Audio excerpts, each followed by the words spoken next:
because we're African people. So in African theology, teachings, and philosophies, we deal with a balance. You can't have a man without a... Okay, all right, Ashe. So yeah, we don't do that. You know, if you have a king is only as strong and sound as his queen. All right? So we're going to give praise to the Most High and the Most Highness. We want to also pay homage and take the time to acknowledge those who've come before us in the way of our ancestors. And we want to go ahead and also acknowledge our elders. So if I could have the permission from one of the elders in the community to continue on with this venue, I will proceed. Ashe. So, you know, we do that because in our societies and what we got to do towards nation building is get back to the original law. And in African indigenous societies, we honored our elders and they played the intricate position of adjudicators in our community. So if I say something wrong or whatever, you got to take it up with my elders because they gave me permission. So we're going to go ahead and we're going to get things started, and then we're going to do some pronouncements and announce some of the people that are present here, but we want to give you an awesome show. So we're going to start off first with the House of Ram drummers. They're going to give you a nice quick ensemble, and then we're going to go into our other performances. Ashe? Ashe? Ashe? Ashe-o.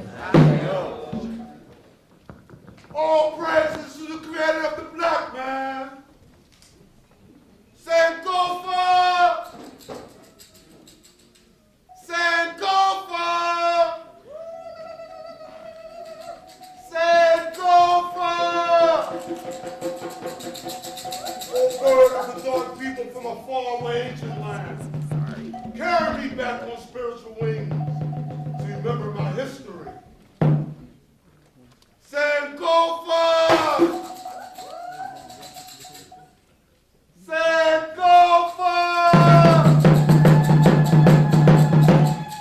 Oh, bird of the dark people from a faraway ancient land, carry me back on the third wing to remember the ways of the ancient ones. Sankofa! Sankofa! Oh, bird of the dark people from a faraway ancient land, carry me back on spiritual wings to remember the way of self and selves. Sankofa! Sankofa! Almighty bird of the dark people, carry me back on spiritual wings to remember the ways of Maya.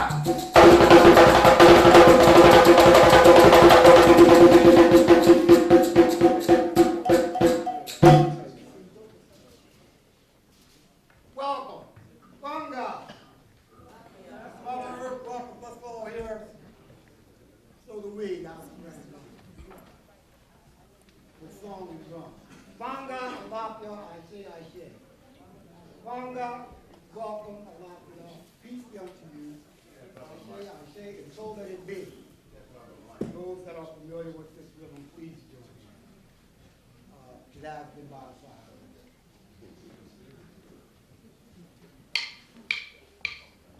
Bunga, Alapia. Ashe,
Now, this wouldn't have happened today had it not been for the hard work and dedication that Sister Freedom and myself perform as a unit. And we're trying to lead by examples because all the great leaders said it. In our unity, that is the greatest strength. Our unity is more powerful than a nuclear bomb. So I want to acknowledge Sister Freedom, my Aunt Patel. She is also the CEO of True Word, both True Word Education and True Word Productions. So we thank, again, the Christina Cultural Arts Center, who has definitely been leading the, blazing the path for us to, create programs like this that really help children express that creative side. Okay, so with all that said and done, I hope you like the performances. Are you ready to come hear the message that brought you out here to begin with? Are you ready to hear Dr. Umar? Okay? Are you ready to hear this nationally certified child psychologist, clinical psychologist, come out here and deliver a message to Wilmington, Delaware? The brother is well traveled, just coming back from Virginia, coming back from Africa. I don't know, the librarian, all right, my brother Putu is in the building. From Africa, over there with Dr. Umar Johnson. So we're not dealing with some armchair scholar. A brother is just shooting information to win. He's traveled and counseled people and African people after what we've been through collectively over the whole globe. We need a healer. And that's what Dr. Umar comes in the spirit of. He comes in the spirit of Dr. Amos Wilson. He comes in the spirit of Naeem Akbar. He comes in the spirit of Bobby Wright. He comes in the spirit of all those great minds who took on the challenge of correcting the psychological damage that's been done to African people. He's dedicated the breadth of his professional research and credentials to uplifting his community. And that's the type of programming that we need to put back on our children. You don't go to school to just make money. You go to school or get that higher education so you can take it back and repatriate your community. And that's what education needs to be for our people. So without further delay, it's my honor, my pleasure. I'm so humbled to bring on Dr. Umar Abdullah Johnson.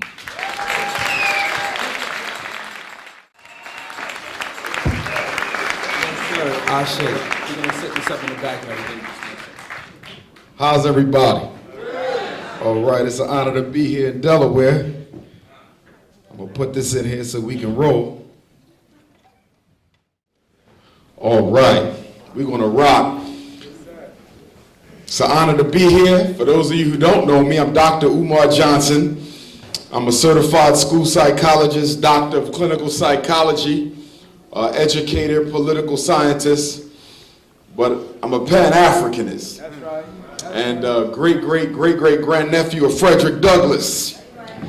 And what I want to do is I want to talk about how psychology and psychiatry are often used as weapons of mass destruction against us, African people. Now, many of us look at psychology and psychiatry as beneficial. You say mental health.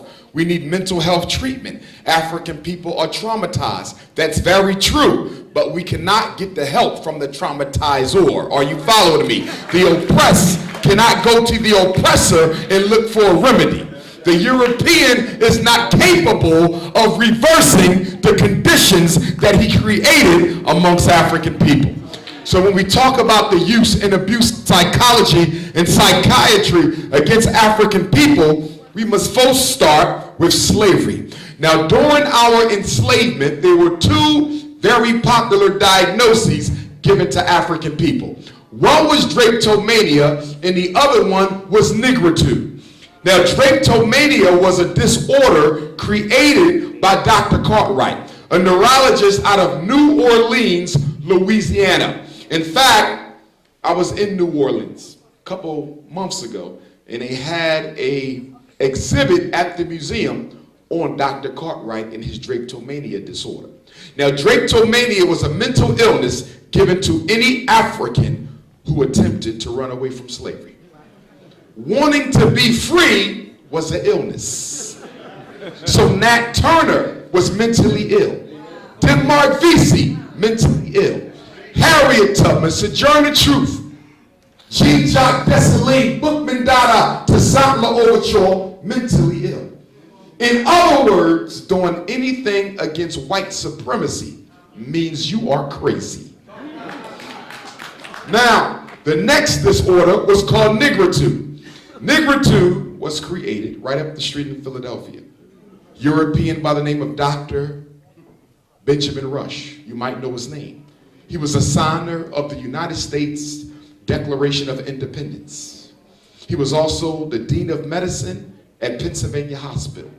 He was also one of the first prominent psychiatrists in America. He used to diagnose enslaved Africans with a disease called nigritude. What was nigritude? A mental illness that rendered the brain useless and feeble. The number one symptom of nigritude was black skin. And the darker you are, the more retarded was your brain. And he told Europeans not to rub up against black people, because if you rub up against black skin, you can catch nigritude. When we fast forward to 2013, ADHD is the new nigritude. Conduct disorder, the new drapetomania. Learning disability, the new nigritude. Emotional and behavioral disturbance. Do you know what that means? When a child is diagnosed as emotionally or behaviorally disturbed, it means that the school has determined that he's going to be nothing in life but a criminal or a dropout. They put him in a classroom with a bunch of other black boys who they determine are going to be nothing but criminals and dropouts. And they leave them there until they're old enough to go to jail or get killed. ADHD. What the hell is that? Ain't no daddy at home disorder.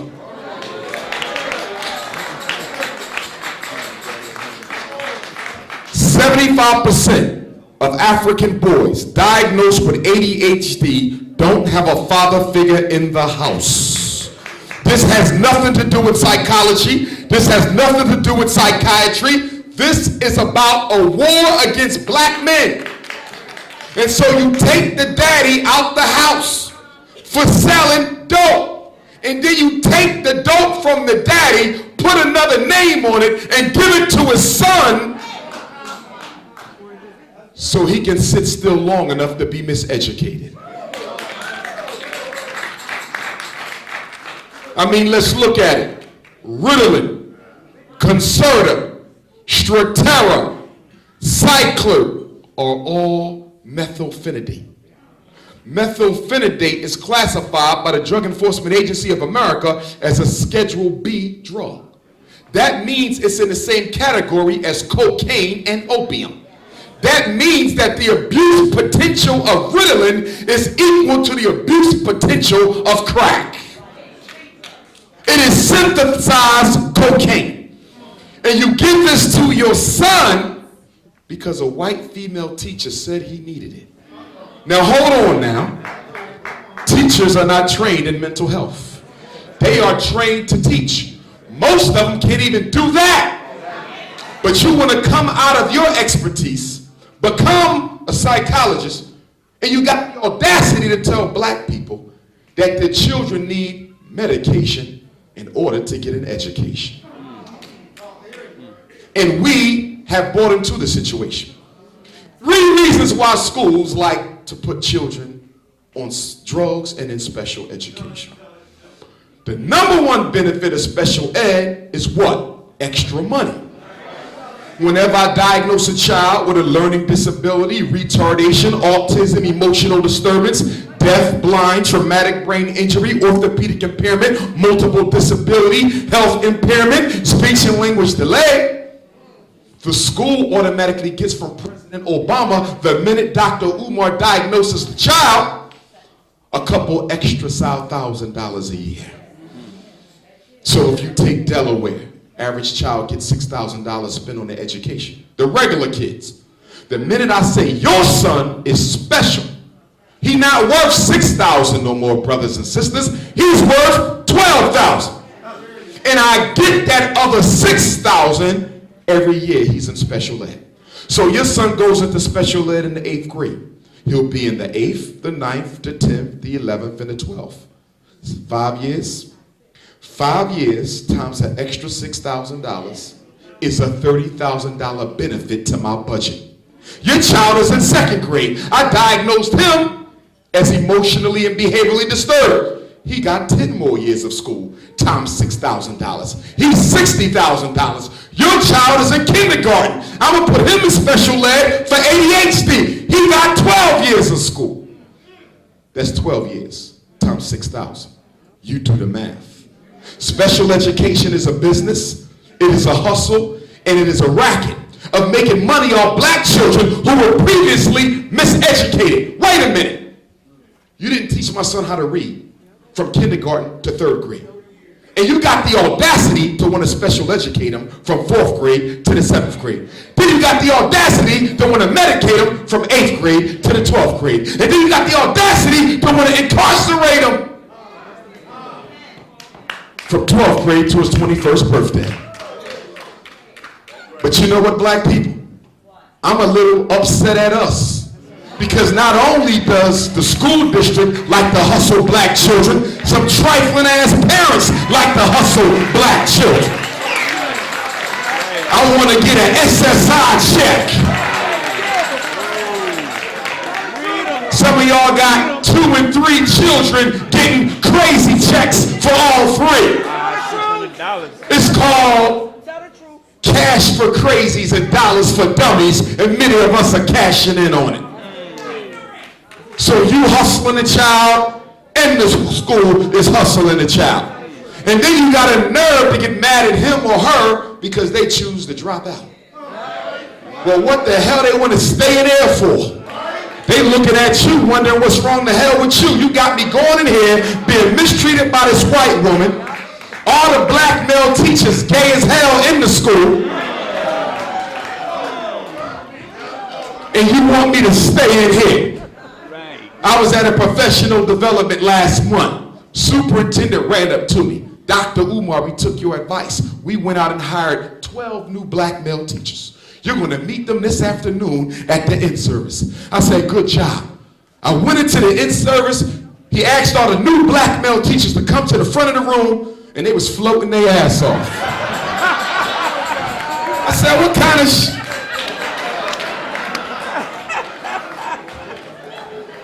That's why when I say we need black male teachers, I say we need heterosexual black male teachers. I didn't say go beat up on your homosexual cousin or your lesbian niece. I didn't say that because I understand why Africans come to sexual confusion.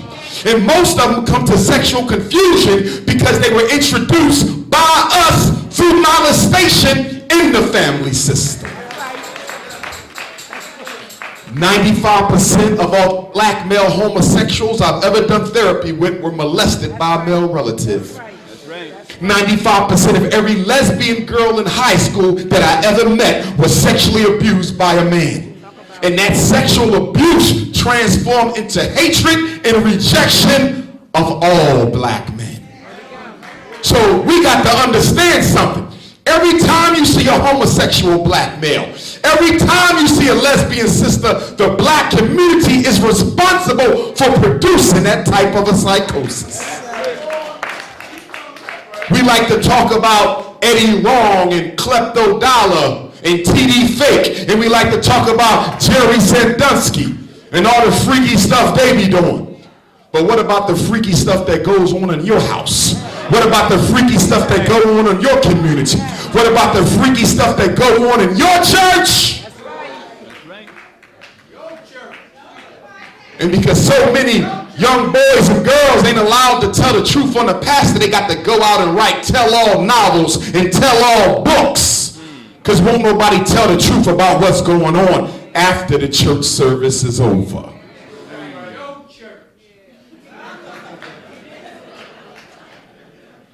Maintaining oppression. During Reconstruction, black people who were free, during the 1880s and 1890s, If you was a revolutionary black in America, you could be diagnosed as insane. Insanity was a diagnosis they gave the revolutionary blacks during Reconstruction and right before the Garvey movement. And believe it or not, as a revolutionary, you can be locked up in a mental hospital against your will and never let out under the auspices that it was for your own good. See, for those of y'all getting crazy checks for yourself and your children, I want to let you in on a little something. Most states in the United States have a law that allows for you to be incarcerated if you have been prescribed psychiatric medicine and refuse to take it. So keep on playing crazy, because you playing with a situation where they could come into your house, take your children, and lock you up in the process for not taking the medicine that comes with the crazy check. In fact, I always tell y'all to what? Stop getting your children evaluated for special ed and ADHD when you know the real cause of their problem. See, a lot of us are in denial about what we've done to our children. See, the reason your daughter comes to school in hookies all day or sleeps with her head down on the desk all week ain't because she can't do the work. It's because her uncle is going up her skirt at night and you don't want to do anything about it, so she comes to school to daydream about her problems. The reason why your son is beating all the kids up and bullying people and throwing chairs ain't because he conduct disorder, but his father's in jail and you, mother, don't care enough about him to take him to see his daddy. That's why they acting like this. What about the grandson who lost his grandmother who raised him? Grandmama was buried last week and I don't have my grandmother who raised me. And now I'm going to school and I'm looking like I got ADHD, but I'm really just worried about the fact that the woman who raised me is gone. It's called grief. And he needs grief counseling. When you lose somebody, you can't go back to school the next day and keep on learning. You need somebody to help you get through your trauma. So why are we blaming the children for the failures of the adults? And then I hear mothers tell me, I'm not taking my son to no jail. Nobody told his father to get locked up, and I don't think a prison is a place for a child. Well, guess what? I don't think it is either. But as someone who works in prisons and someone who's a psychologist, I know that it is better that he go to the jail to keep his relationship with his father than to not have the relationship with his father and substitute some street thug for the father figure, which is likely to end him up in jail. Listen to me carefully. The child of an incarcerated black mother or father is 7 to 9 times as likely to go to jail themselves. So by you not taking him to see his father, you are investing in his own incarceration. See, there's something I want to get y'all to understand. You got to make a decision if you're raising a black child, especially a boy. You either going to put the time in early or you're going to put the time in late. See, either you're going to put the money in from birth to 15 or you're going to put the money on his books from 15 to 30. You're either going to drive to the school from kindergarten to the 8th grade or you'll be driving to the prison from 9th grade to the rest of his life. But you want to put the time in. I tell mothers and fathers at the juvenile incarceration centers all the time, you know where you messed up? From 8 to 13, you took a break raising that boy. From 8 to 13, you took a break. And when you got off your break at 14, he was already too far gone. So you got to make up 8 to 13 from 14 to 21. Tell me what type of parent you are, and I'll tell you what type of child you're raising. There's 3 types of parents: passive, aggressive, and balanced. Let's talk about passive. These tend to be mothers, but not all the time. Passive parents are parents who got a whole bunch of love. They love their children. They hug their children. They buy them everything for their birthday, everything for Christmas, everything for Easter. they get whatever they want except some damn discipline. These are the children who grow up and go in and out of jail, never finish high school, can't keep a job, don't take care of their children because they have never been taught discipline. Now, in case you don't know, let me tell you what discipline is. Because discipline is not punishment. Discipline is love. For only a black parent who loves their child will discipline that child. Discipline is the art of teaching your children how to do what needs to be done when it got to be done, whether they like it or not.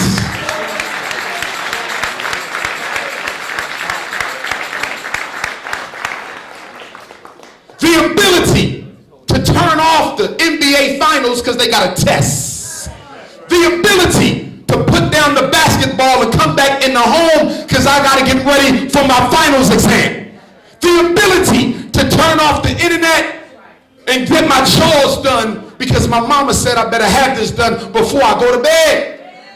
The ability to make yourself do what you don't feel like doing when it has to be done, whether you like it or not. But the problem, black people, I find when it comes to behavior modification with you mothers and fathers is you can't teach what your ass ain't got.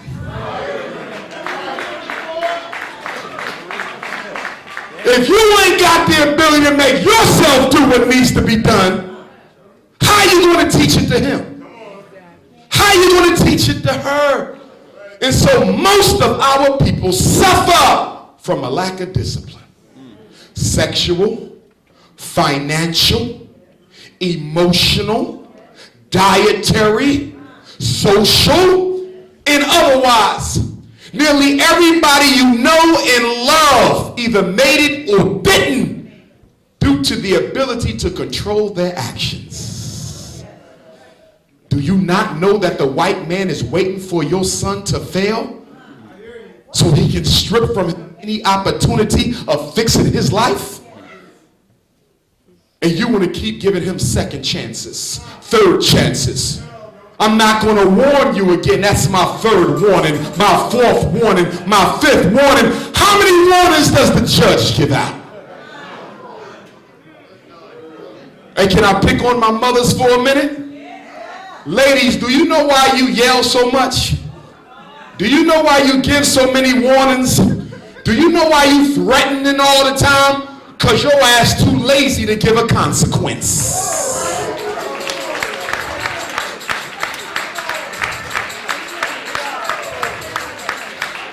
Mothers always ask me, they say, Dr. Umar, when his father tells him to do what he doesn't, is it because he's a man and I'm a woman? Men don't give out warnings. We don't do no yelling. We ain't got time for no threats. I'm going to tell you one time and one time only. Because the second time, there will be no negotiations. So mothers, I need you to put your game face on. Stop feeling sorry for your son. Because if you feel sorry for him now, you're really going to feel sorry for him later. Well, his father was killed 5 years ago. His daddy been in jail all his life. We grew up poor. He was bullied. He got beat up really badly 5 years ago. I care about all that. But I also understand what white supremacy will do to your son. And so I need you to get stronger on him. Make a man instead of a woman. I come into your house and you got Rashida and Rashid, brother and sister.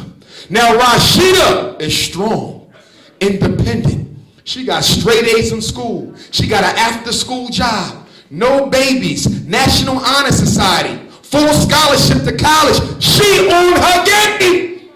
And then they go Rashid. Drops out of school. Don't go. 50 million tattoos all over his neck and face. And do you know why you don't discipline Rashid? Because psychologically you have elevated him to man of the house status. He is your psychological husband. not sexually, psychologically.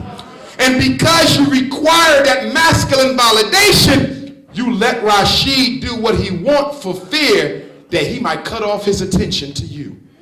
Your son is not your damn husband. He's your son. And make sure he stays in his place. And so then we have aggressive parents. They the opposite of passive.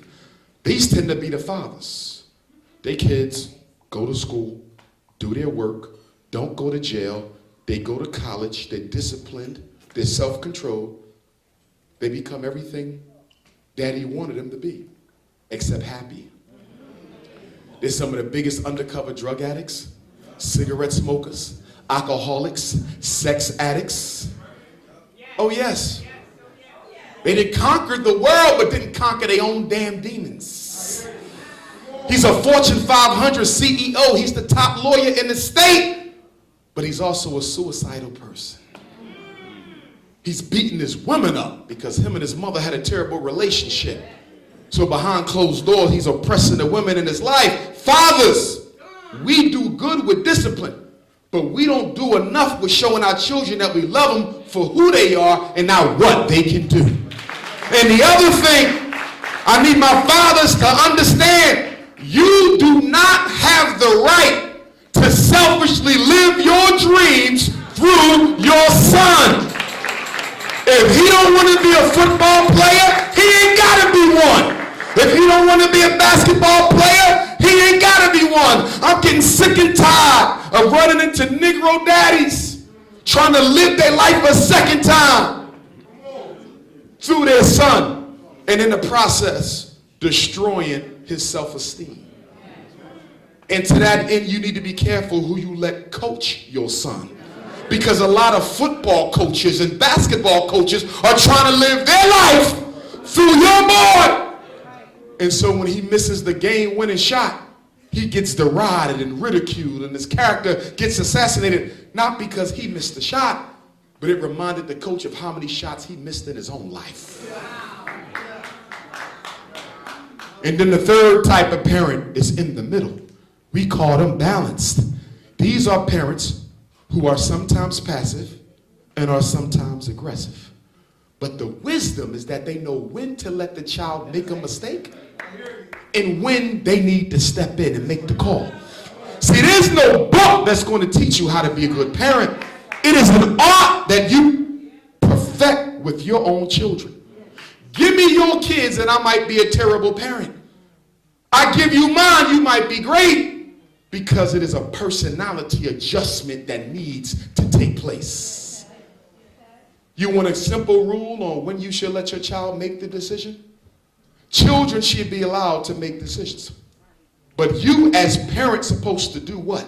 Engineer those decisions. So at the end of the day, they think it was their decision when it was yours all along. See, a good parent is a benevolent dictator.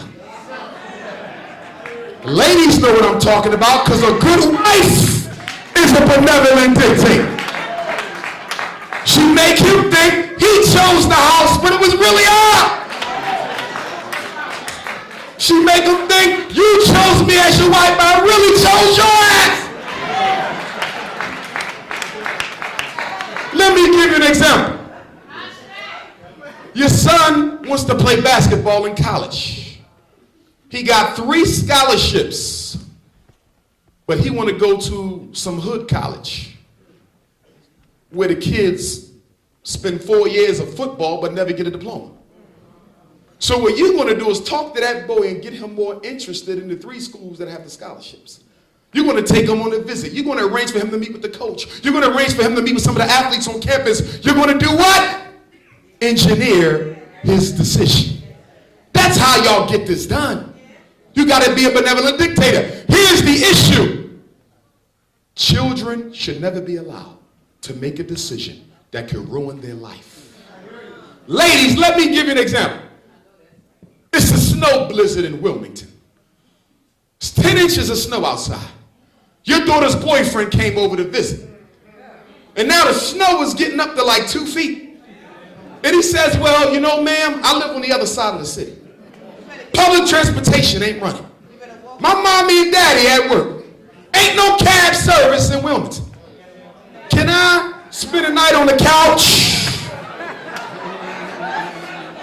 And half of us got here because of the damn couch. Do you know what you're supposed to do, mama? You're supposed to, let me tell you what we're going to do as a family. Me, my daughter, and you going to put our boots on, our hats and coats, and we're going to walk your ass back home. And then we're going to walk back home. And I bet you he will never ever forget to leave before the snow get too deep again.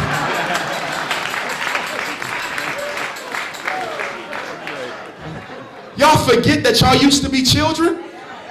Do you really think he gonna stay on the couch? You take the shoes off and you start tipping up the steps and hot cookies is cooking and he can't wait to help her bake them. Most of our girls are not getting pregnant outside the house, they getting pregnant in the house with the mommy and downstairs. And most teenage pregnancy is nothing more than a girl still looking for her father anyway. But if she can't get him, guess what? Any teenage boy can replace it. We'll get the male-female relationships in the second half of tonight's presentation. But let me get back to the psychology. Psychological incarceration. We just spoke about that. Schizophrenia. Why are black people more likely to be diagnosed as schizophrenic than anybody else? Especially if you come from the Caribbean. What is it about schizophrenia in black people? Schizophrenia, so y'all understand it, is a person who suffers from hallucinations or delusions. Now, what is a hallucination? That's when you experience things that really are not happening. If I think I see Jesus Christ, that's a hallucination. If I think I hear Jesus Christ, that's a hallucination. If I think I'm touching Jesus Christ, that's a hallucination. Because a hallucination is any experience, sight, touch, taste, smell of something that don't exist. Now, if I believe I'm Jesus Christ, that's a delusion. A delusion is a belief that you hold to be true, despite evidence to the contrary. Let me give you a good example. Black people think that they American citizens. Delusional disorder.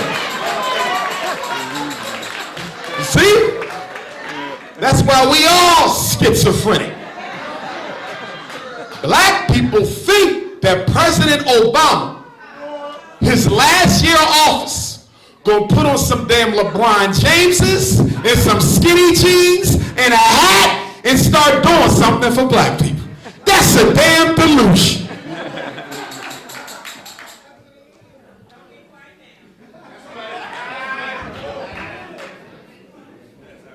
I want you to see the difference because we are a delusional people. We believe stuff that ain't true, no matter how long people have been showing us is wrong, because we want to believe in a dream as opposed to our reality. So let me get back to schizophrenia being more popular or more diagnosed in blacks. If you go to the therapist and tell them that your ancestors came to visit you last night, white people don't believe in spirit. See, white science is very what? Materialistic. If they can't see it, if they can't touch it, if they can't taste it, if they can't smell it, if they can't measure it, it don't exist to white people. We are the spirited people. You can't see spirit. You can't touch spirit. You can't taste spirit. You can't smell it. You can't measure it, but you can experience it. But because we're a different kind of a people, white folks' science can't perceive our reality. So if you tell a white person that your deceased grandfather came last night and told you to play the damn lottery this way, he's gonna call you schizophrenic and give you some medication. You tell a white man that my sister passed away and she came and sat on my bed last night and told me to keep my head high. They're going to call you schizophrenic because white psychology don't deal with spirit. But the founder of white psychology did deal with spirit.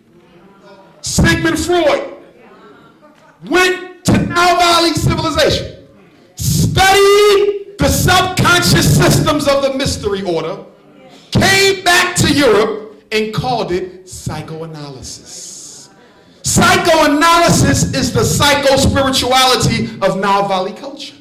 If you ever get a chance, I want you to look at pictures of Sigmund Freud's office.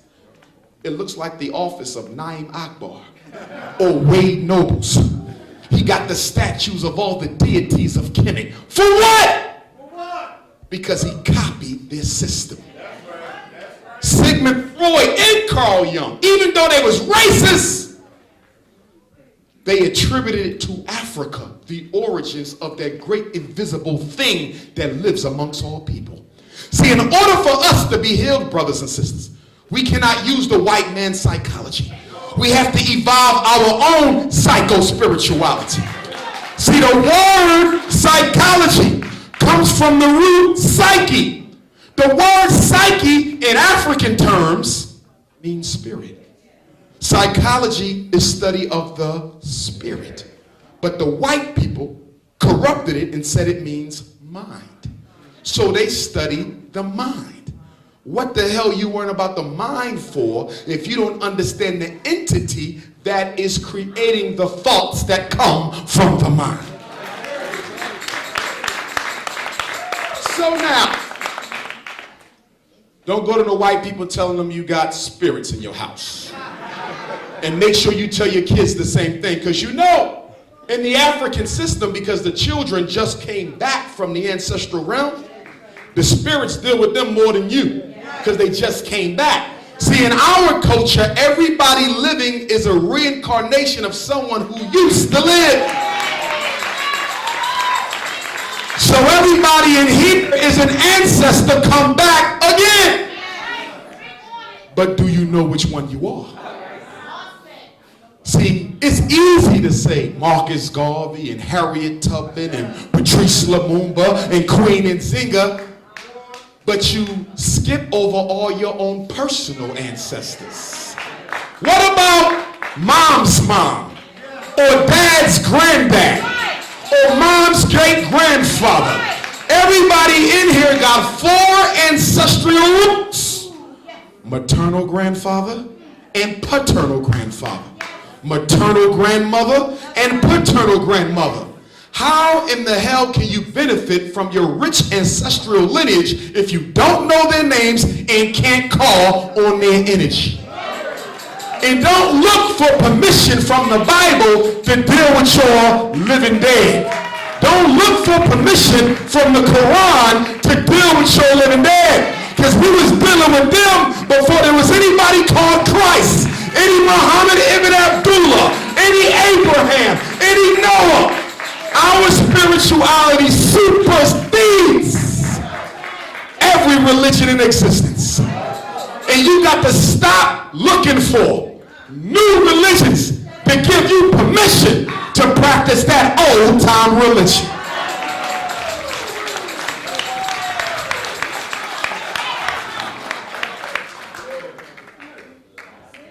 Little kid came up to me, he said, "Dr. Umar, can I ask you a question?" I said, "Yes." He said, "Why do you wear them skulls on your wrists? Do you believe in the devil?" I said, "No, young brother." I said, "I take my ancestors with me everywhere I go. And so the skulls represent the ancestors of my 4 roots." He said, "Wow, I never knew nothing about that." I said, "Well, your next project is to recreate your family tree. And if you have trouble doing it, go to AfricanAncestry.com. You can also join the African American Genealogical Association. And if y'all don't have a chapter in Wilmington, get in touch with me, because I know the president in Philadelphia, and we can build one here. They help you trace your ancestors, and they do it for free. So if you need to reconstruct your family tree, start doing it. Because when I talk about military science, And we don't have time for that presentation today, but I show you how all great African generals in history, whether it's Yaa Asantewaa, Queen Nzinga, Nanny of the Maroon, Shaka Zulu, Menelik II, every last one of them had a spiritualist who would divine for them to help them conquer the European. Why do you think the Haitian Revolution ultimately succeeded over Napoleon? Because Boukman Dada was a voodoo priest who determined that August the 21st was the day to start the revolution. Why do you think Shaka Zulu never fell to the European? Because he would go to the queen mothers and ask them to talk to God and help him decide which way to go. Your problem is you're relying too much on your damn brain and not your living bed.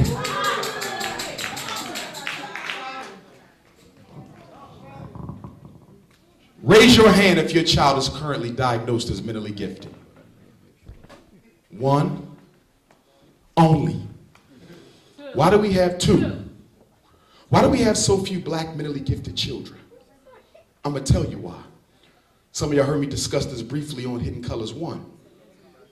Mental giftedness was started by white people in 1954, same year as the Brown versus Board of Education decision, to resegregate white children from black children.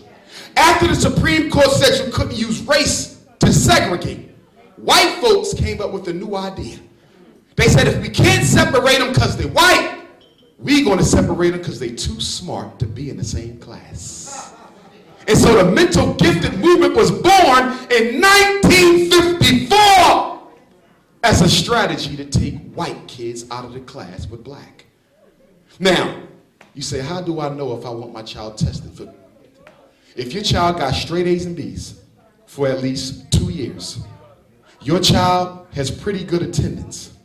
Your child is at least 75th percentile on the state assessment.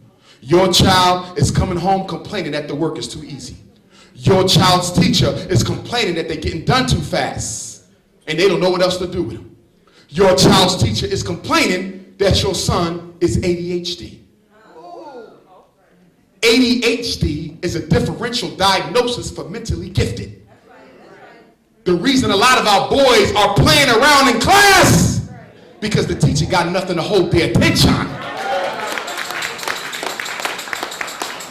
So you write a letter to the principal. Mr. Montgomery, this is Umar Johnson. I would like for you to evaluate my daughter, Anissa Johnson, for mentally gifted. She's coming home complaining that the work is too easy. The teacher is saying the work is too easy. She's been straight A's and B's for 2 years. She's 85th percentile on all standardized tests. I believe she needs a gifted education plan. You write it to the principal. They have approximately 60 days to give you the report. You look at the report. If they tell you that your child don't qualify and you think they really are gifted, you're gonna fax the report to me. I'm gonna look at the report because a lot of white school psychologists don't like saying black kids are gifted when they kids are not. See, white supremacy doesn't allow the white psychologist to say that this black boy getting a free education from one of the worst schools in Delaware is still smarter than mine in the suburb, and I'm paying $20,000 a year for mine. It's a conflict of interest.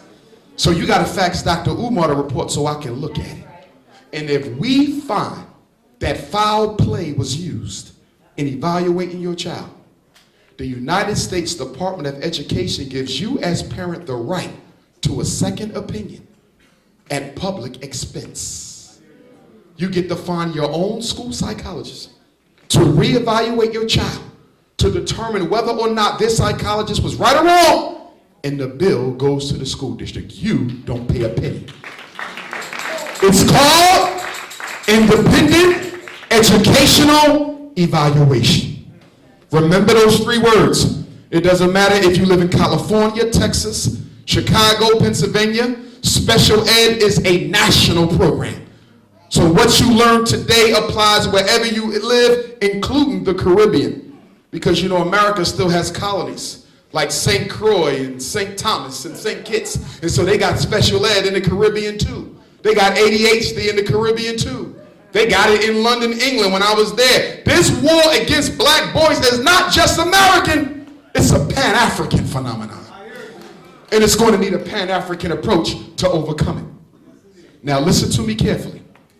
According to the law, you cannot diagnose anything off of an IQ test by itself. Now, when we test for gifted, what are we looking for, y'all? We're looking for an IQ score of 130. Mental giftedness is very superior intelligence, which is defined as an IQ of 130. So you get little Kimmett evaluated. And little Kimmett, she gets a 122.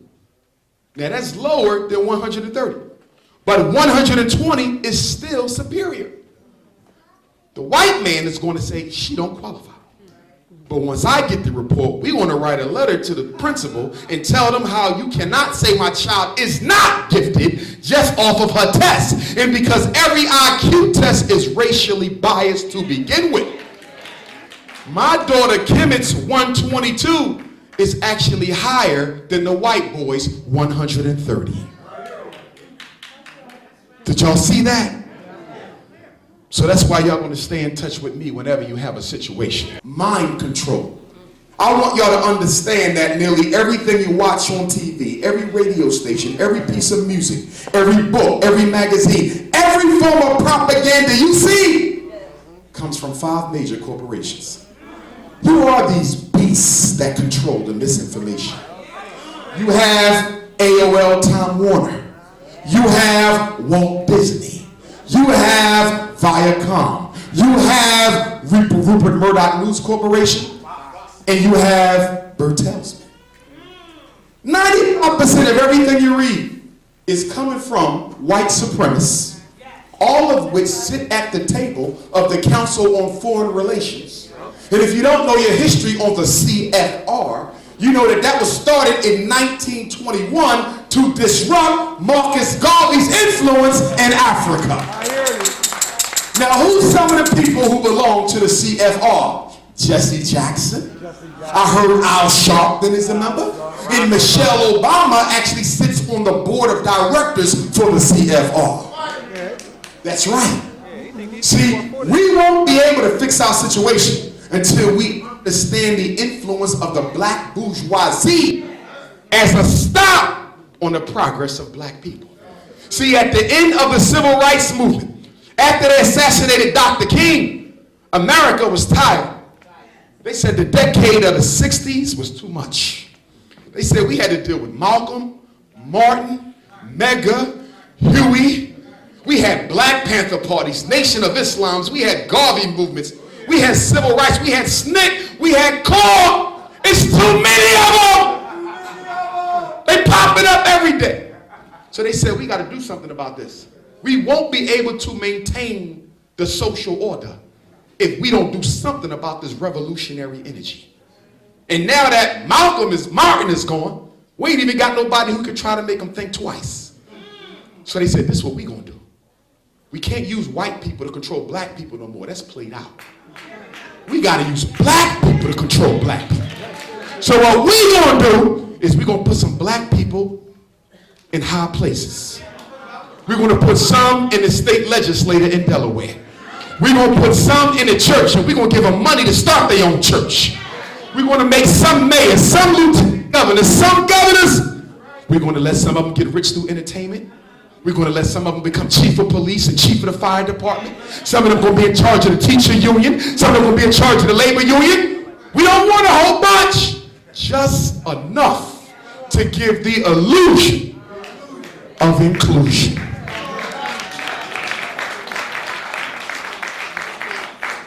So when you jump up and say there's racism against black women, they're going to say, well, look at Oprah. She worth $3 billion. If there's racism against black women, how in the hell do you explain the Oprah Winfrey phenomenon? It's real simple. You handpicked her ass, put her up on the pedestal, and use her as an argument against the rest of us. And if you claim that Oprah Winfrey is one of us and not one of you, why in the hell can she never do a show about black women? You take Obama and you put him in the White House. If he's one of us, not one of you, why the hell can he even mention that black men exist in the world? You take Al Sharpton and you put him up. If he's one of us and not one of you, why did you make him change the name of his organization from Black Action Network to National Action Network? Because you control these people. And black people who go to church, I'm not knocking your religion. Christianity is neutral. It's how you use it. Islam is neutral. It's how you use it. Being a Hebrew or Jehovah's Witness is neutral. It's how you use it. But I want you to know something. George W. Bush, the son, when he was in office, he completed a Machiavellian strategy on black people. And that was, he found a loophole that allowed him, despite constitutional prevention that dictates a separation of church and state, he found a way to give money to the black church called the Faith-Based Initiative. The Faith-Based Initiative. The Faith-Based Initiative. The Faith-Based Initiative, which means your pastor is the new FBI.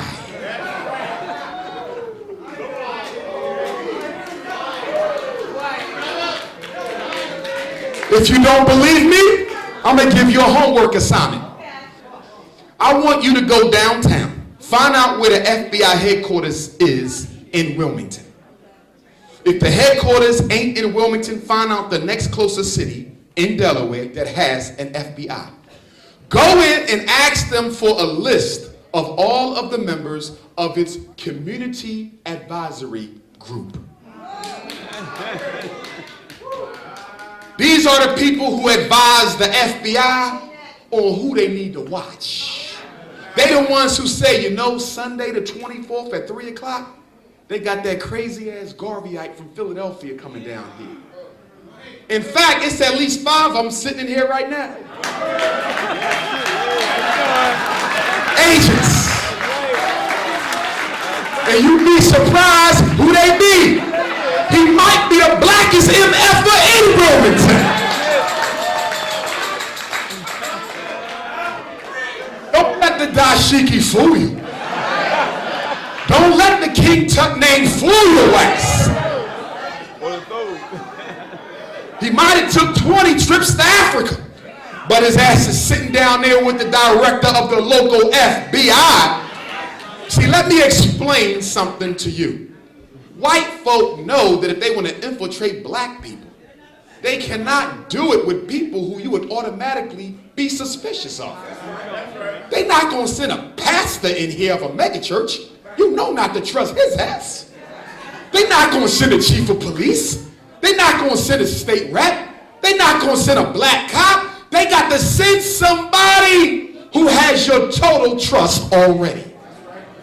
And do you know how they get them? They pull them to the side and say, your son got locked up last week for selling drugs. He looking at a mandatory 10. If you don't want your son to get hit with that 10, you want to report back to me everything that they doing at that Christiana Art Center and everything they doing at that House of Ram. You want to keep an eye on Brother Kedar and Sister Freedom. Abundance Child, you want to listen to every damn show she got. You're going to keep notes on everything in Wilmington. If there's a revolutionary event, your ass is there. We want to know who the movers are, who the shakers are, and most importantly, who the fakers are. Who the fakers are. Because the fakers are always important. You know who the faker is? The faker is the Negro who came to black consciousness because the white man wouldn't give him a seat at his table.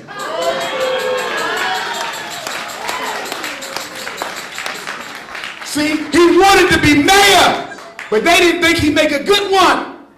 So he got mad, not because white supremacy exists, but because he couldn't be a part of it. You better be careful of them types. Because the minute the white man dial him up and say, I think I can use you, guess what? He'll disappear tomorrow.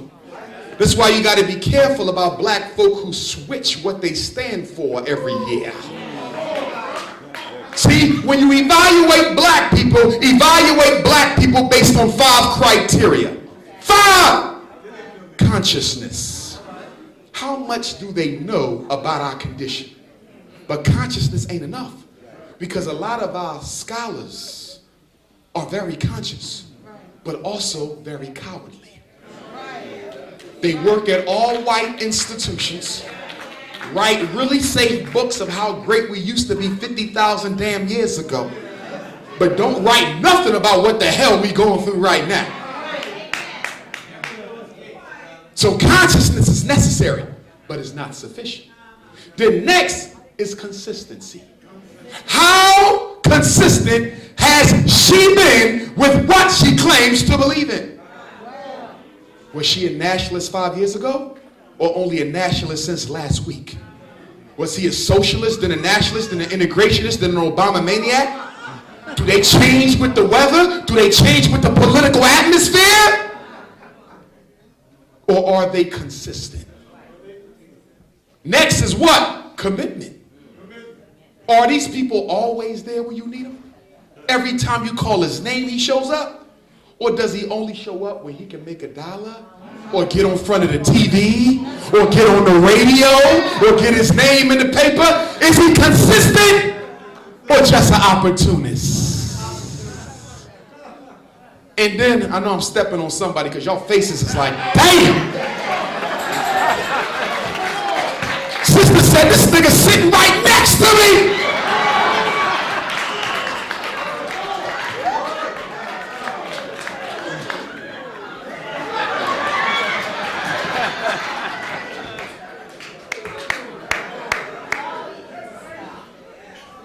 Number 4 is courage. How willing is he or her to speak truth to power with white people being in the room?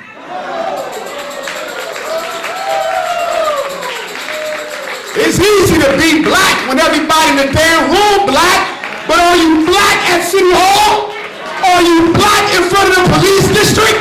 Are you black in front of the judge? Or are you black only when other black people here?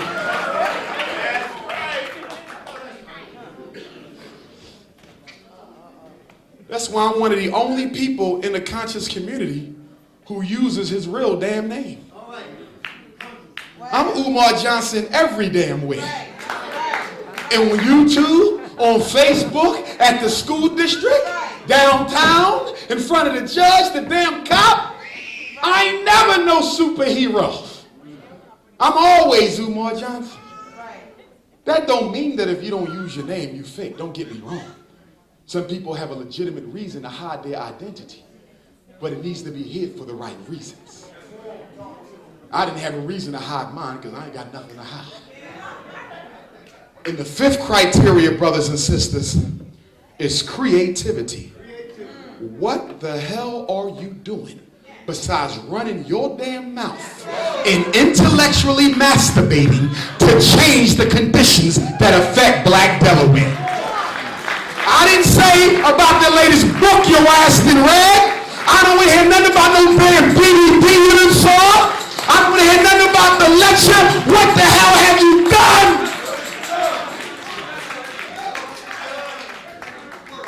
And if you choose your compatriots based on them 5, you will never go wrong. Most of y'all choose them based on 2 of them, or maybe 3 of them, or maybe 4 of them. But if you choose all 5, you can never go wrong. See, brothers and sisters, there's 5 families in the black bourgeoisie. And every city got a black bourgeoisie. Now, this is my first time to Wilmington, but I know y'all got one because that's how white supremacy set it up. Just like the mafia got 5 families, the black bourgeoisie got 5 families. You got the megachurch bourgeoisie. What's their job, y'all? To make black people think all you got to do is pray and wait, and your problems will disappear.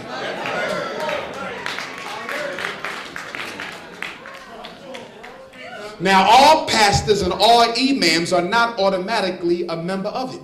But there's a good way you can find out. Just ask them, where is your plan? I would like to read it. And if they ain't got nothing on paper they can give you that they are working with to help us, then they're a member of the damn clique. I don't give a damn if he's assalamu alaikum or hallelujah.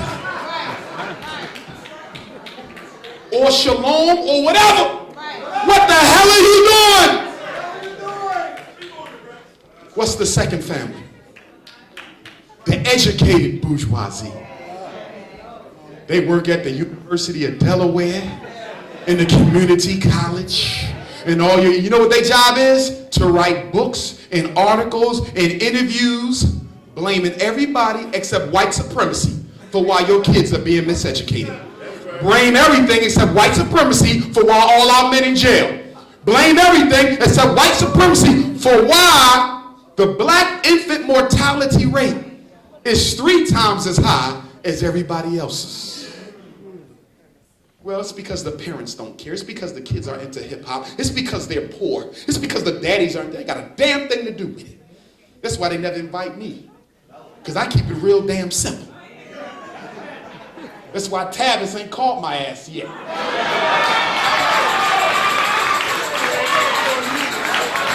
This Negro came to Philadelphia and did a damn documentary on saving black boys.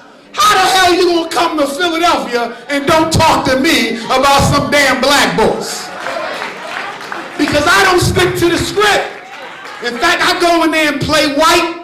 As soon as I get the damn microphone, I explode on their ass.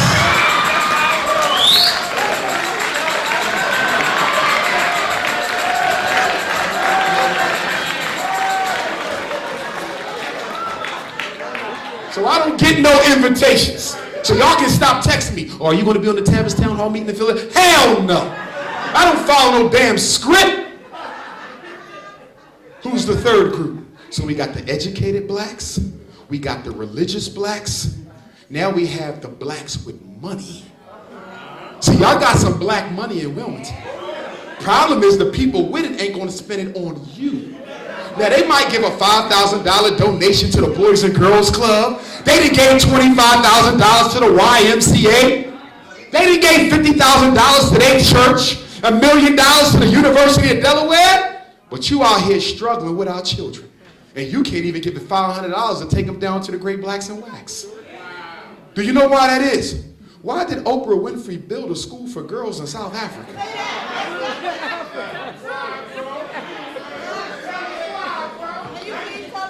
But wouldn't build one in Chicago where your ass live. And they got the worst school district in the damn country. Why did Jay-Z go to East Africa and build a waterway and ain't do a damn thing for Brooklyn? Because rich black people are taught that if you use this money to help black people, we will destroy your ass. See, remember back in the 50s and the 60s, the athletes used to stand up for black people. Muhammad Ali would tell them to their face, I'm black and I'm proud. Brothers went to the Olympics and put a fist up. Jesse Owens on the news talking about racism. White man said, we got to do something about this. Because we trying to exploit their athletic ability. But they using their prominence to pull their community for the ride. So somebody said, I got an idea. This is what we gonna do. 3 things. Number 1, we got to pay them more money so they can afford to move away from their people. That's the first thing we gonna do. Second thing we gonna do is in their contract, and if y'all don't believe me, do the research. I know some of these athletes. They tell them in the contract that it is automatically breached if you say or do anything that can even remotely be considered politically black. And then the third thing we're going to do is we're going to put them through an NBA orientation, and an NFL orientation, and an NBL orientation. And when they're done with the orientation, we're going to have a whole cadre of white women. That's right. That's right. That's what they do. And I'm being honest with y'all. And we want to match the white woman to his temperament. He like big butt, so we got to find a white girl with a big butt. Now that ain't gonna be easy, but we got to do it. And we gonna let Sally, you go there. He likes skinny ones. Becky, you go there. He like ones that don't look black or white. He want them to look metropolitan. You go over there. And without the athlete even knowing that the agent played hookup for the league, he done got married to a cracker. That's exactly how it happened. Now I'm getting sick and tired of black men emailing me. I'm about to start boxing some of these mother effers. I read your article called Post-Traumatic Slavery Disorder, Black Men, White Women, Love, Lust, or Legacy of Inferiority. And I beg to differ with you, Dr. Umar, but I married my wife because I love her, not because she white. So I said, can I ask you a question? What do you do for a living? And what was she doing for a living before y'all got married? I got a question. Did you make more than her, or did she make more than you? I got a question. What did you gain, if anything, in your marriage? And what did she gain, if anything, in her marriage to you? Because see, white women are very strategic in which black men they date. And I don't want to hurt nobody's feelings in here, because some of y'all might got a white wife. And I respect your family, but I got to tell the truth. The only white women that black men are allowed to have, the only white women that black men are allowed to have, are the white women that the other white men did not want.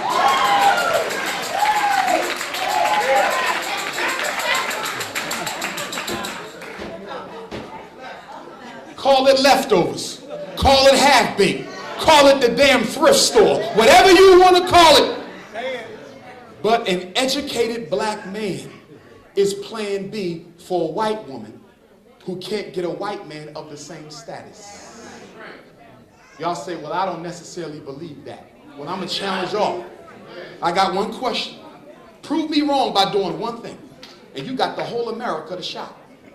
Show me a rich white woman married to a broke-ass black man. Show me one in Wilmington. I didn't say a broke white woman and a broke black man. I said a rich white woman and a broke black man. If love is blind, why can't we find one rich white woman who decided to bail a brother out of poverty? Why is it always the brothers bailing the white women out of poverty?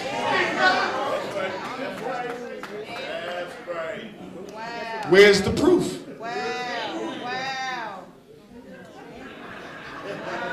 And then, sisters, I need y'all to do me a favor and stop feeling sorry for black men who go white.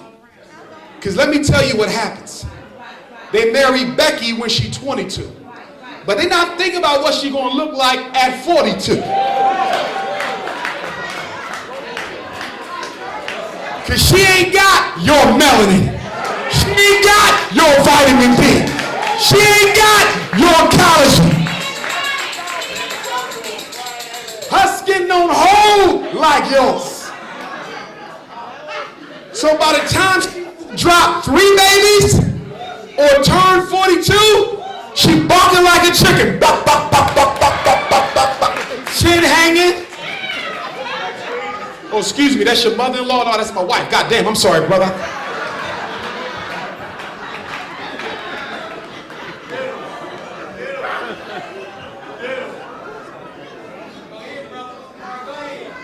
I didn't say teach your children to hate white people.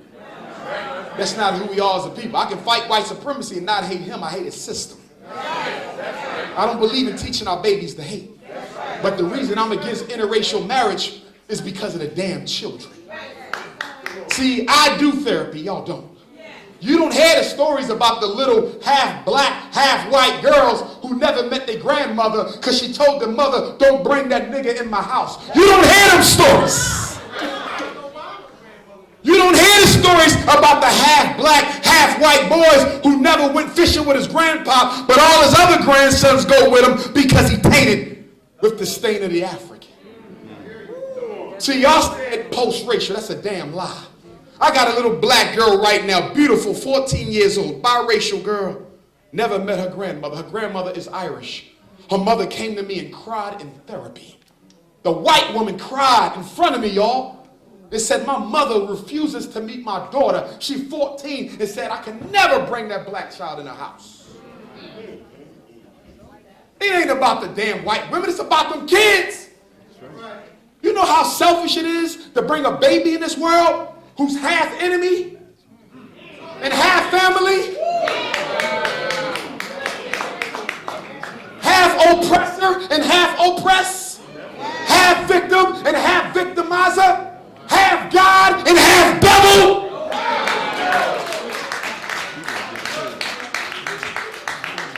So I'm saying we got to stop for the babies. It ain't about hating them. It's about loving us.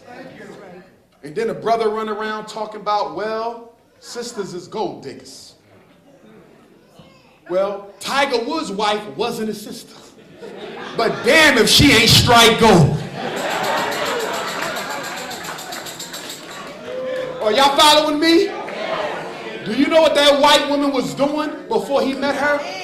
She was a damn nanny, a housewife. You know what she is now? Damn near a billionaire. Because he forgot he was black. This Negro hated his Africanity so much that he created a new race. He said, I'm not black, I'm not white, I am Cablinasian. I am Caucasian, black, Indian, and Asian.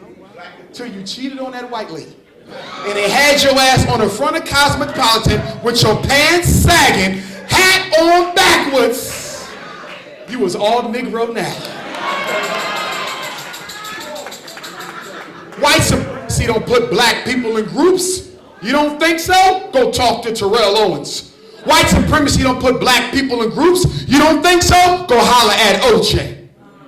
He in jail for stealing his own trophy. How the hell do you do time for stealing what you won?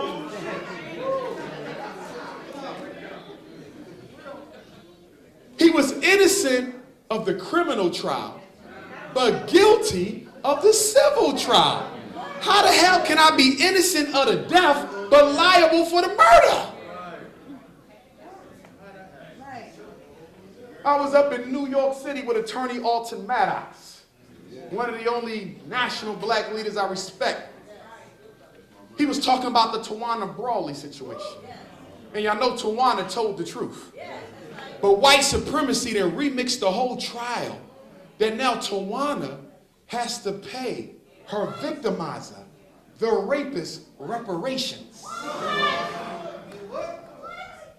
If y'all don't believe me, go to the next United African Movement meeting at 1068 Fulton Street on Wednesdays.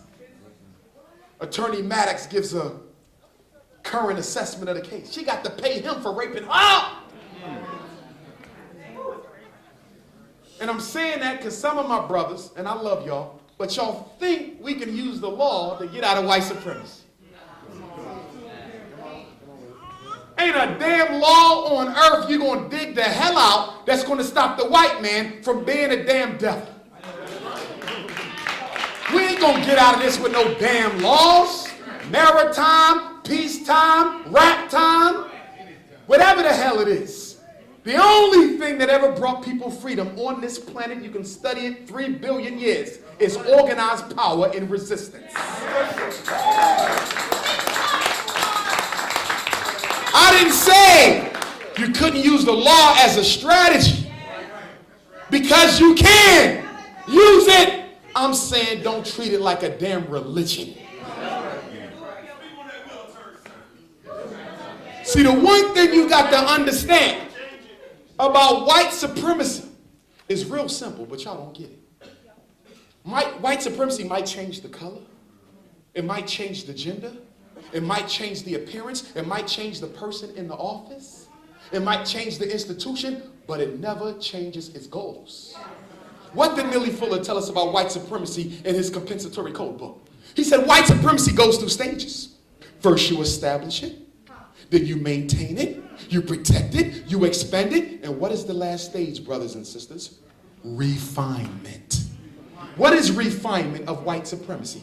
That means white supremacy no longer looks like what it is. It looks like something you might like. And now they got the sexual confusion war running around. We got 3rd grade black boys talking about I'm happy to be gay. 4th grade black girls, I'm a lesbian, can't even spell it. Because somebody made you feel guilty about not supporting the gay struggle. Well, let me give you a little history about the gay struggle. Homosexuality and lesbianism was considered mental illnesses even in this country up until 1973. 39 years ago, the American Psychiatric Association was called to a meeting with Planned Parenthood International and the Rockefeller World Population Council.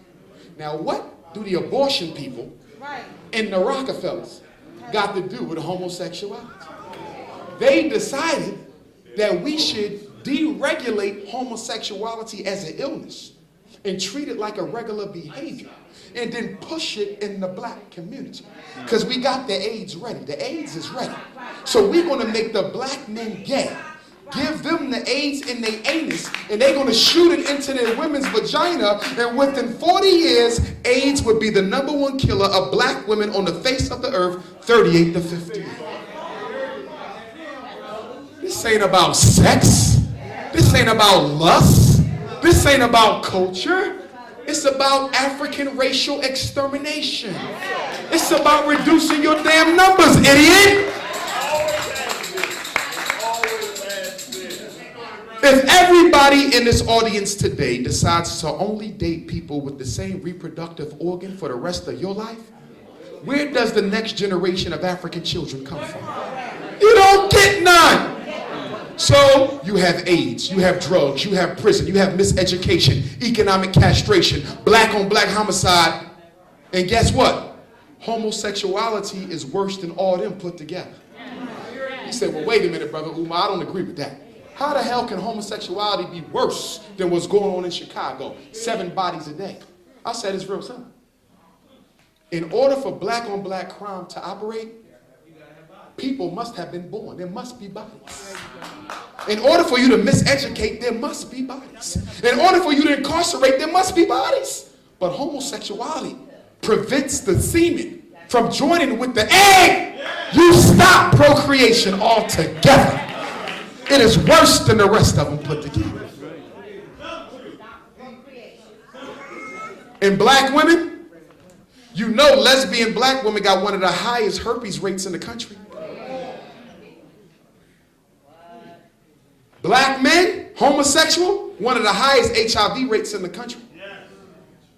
The anus is a direct route to the bloodstream. That's why when you take the baby to the doctors tend to give some of them the immunizations in the rectum because it goes straight to the bloodstream. So if you got a man sodomizing another man, that energy goes straight to the bloodstream. You talking about death on contact. And that's why we against homosexuality. Intelligence testing, as I told you in Hidden Colors, was an invention of Nazi Germany.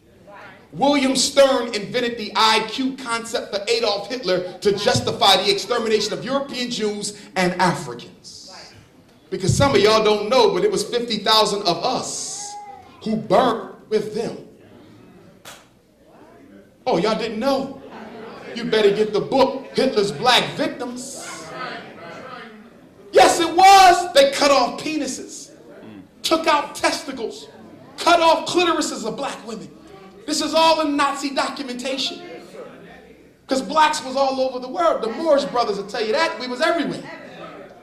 And they used us on the experiments with the whites. And what bothers me is when they open up these Holocaust museums, you don't see a single picture of a black person who died with them. But guess who liberated the Jews from the worst internment camps? It was the black soldiers of World War II called the liberators. If it wasn't for us, they would have never even survived it. But do you see them in the Holocaust Museum? Hell to the no. What does that teach you? Even when they mourn, they still have enough consciousness to be racist. And what you fail to realize is that Europeans are irrecoverably racist, irreparably racist. They cannot change it. It is who they are. It is a part of the culture. It is in their DNA. And black people want to keep asking me, what about the good white people?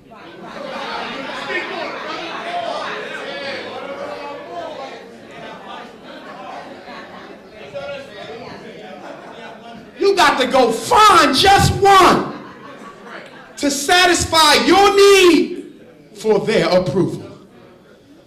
I know some good white women. I know some good white men. This is what y'all tell me. I'm not saying they're not decent human beings, but I understand that white supremacy is about the survival of their species.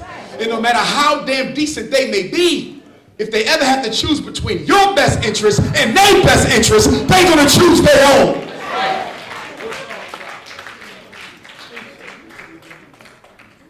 Shouldn't we help the gay struggle? Where the hell was the homosexuals when we was getting dog sicked on us? Where in the hell was the lesbians when they had water hoses put on them? Where the hell was all these people of color when we was fighting for the Civil Rights Bill? And soon when it got passed in 1964, everybody came out the damn woodwork. Hispanics, Mexicans, Arabs, East Indians, white women, gay people, and took the stuff that our ancestors died for. Because you too damn embarrassed to fight for being just black. I want you to understand something, that the only way we're going to overcome our situation is if we all in here at once become unapologetically African.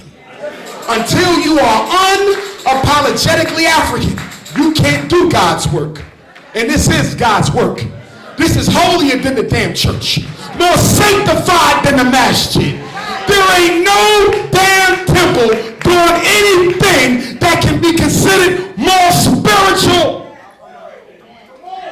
than restoring God's first people to their ancient glory.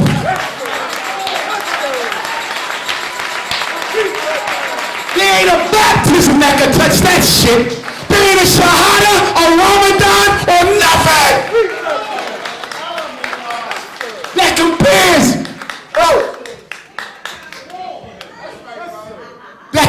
to us doing what we got to do. Because y'all do know this is holy work. And because it's holy work, you got to treat it as righteous. That means you got to get in the right mindset when you come amongst black people. Because you know we are self-hating people. So you got to develop your patience with us. You got to develop your tolerance with us.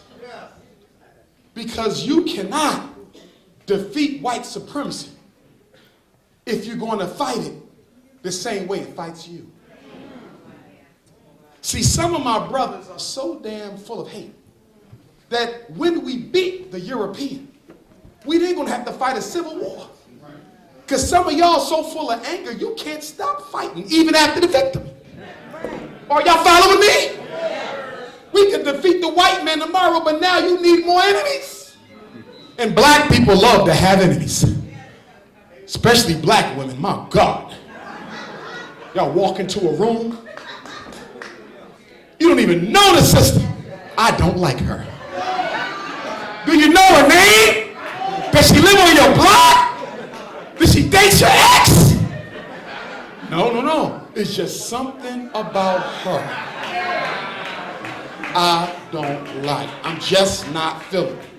Is it possible that you don't like her because she looks better than you? Or better yet, is it possible you don't like her because she looks just like you? is it possible she's just a mirror reflection reminding you that your ass is black for life and there's nothing you can do about it?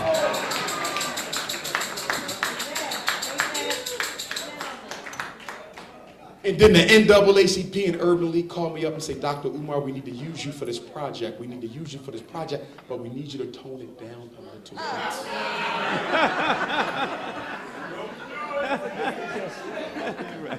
I mean, my God, we do have white membership. I mean, they struggle with us. They've been there from the beginning. I mean, damn, we was founded by white people.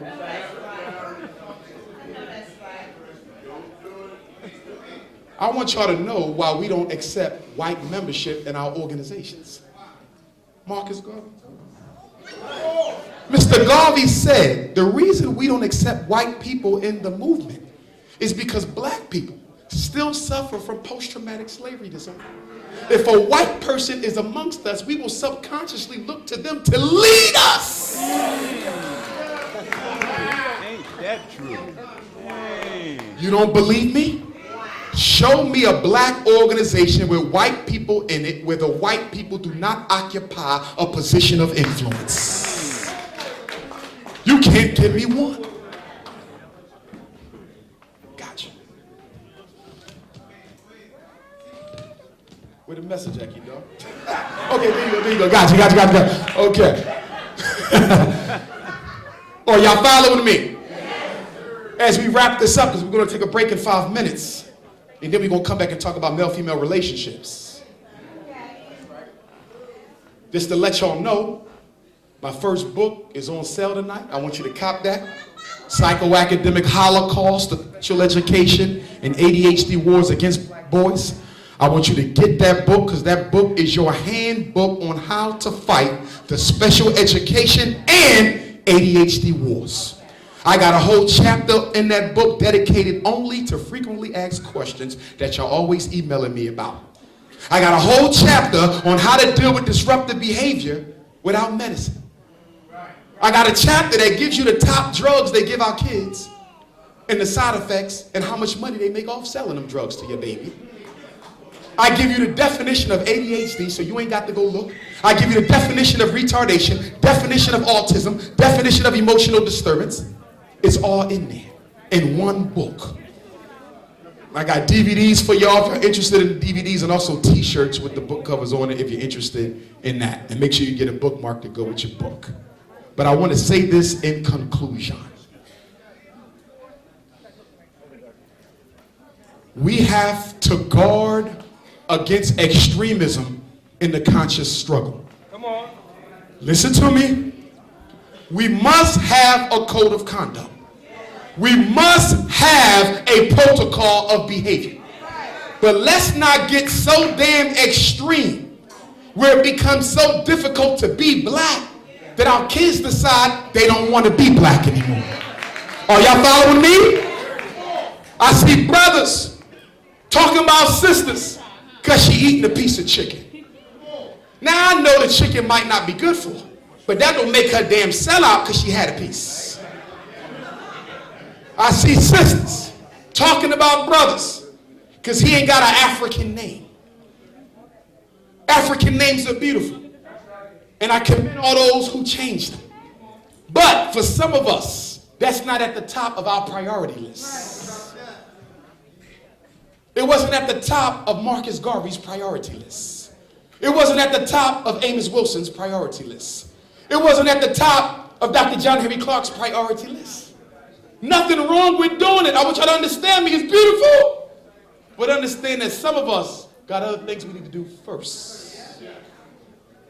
Guard against the extremism. We must be careful not to turn the conscious community into a church. Because some of us are more churchical than the Jehovah's Witnesses. Some of us are more churchical than the Seventh-day Adventists. Some of us think we got the right to decide who is and who ain't conscious based on our personal opinions. Which is why I always say what, brothers and sisters? If I got to choose between organizing with conscious people and organizing with black people who ain't conscious but got some common sense, Bring me the common sense people. See, Harriet Tubman wasn't conscious, but she had common sense. Booker T. Washington wasn't conscious, but he had common sense. And you know what the damn shame is? I could get a Muslim or a Christian or an integrationist to do more work than one of you Negroes who claim to be conscious. Because the only thing you're interested in is more information. That's conscious. Common sense people are interested in building institutions. So you fail to realize that the information is not power. Stay with me. Information ain't power. Knowledge ain't power. Information and knowledge gives you the keys to power. But power is in control of the institutions. I'll leave you with this quote as we break.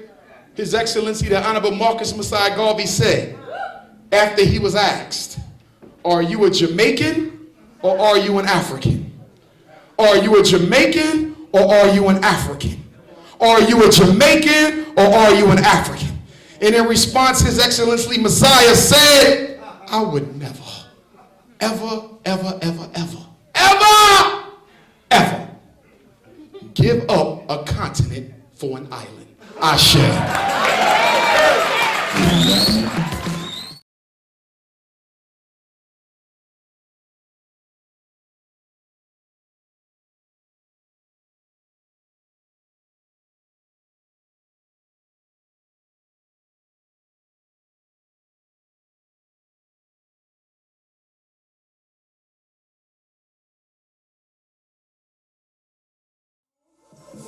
I'm on that Marcus Garvey, Fred Hampton singing over to Ali, Bobby Seals, L. Hodge, when it's your past, you repeat.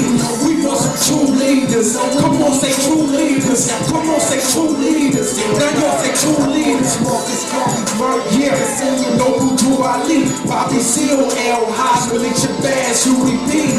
We need some true leaders. Come on, say true leaders. We want some true leaders. Look.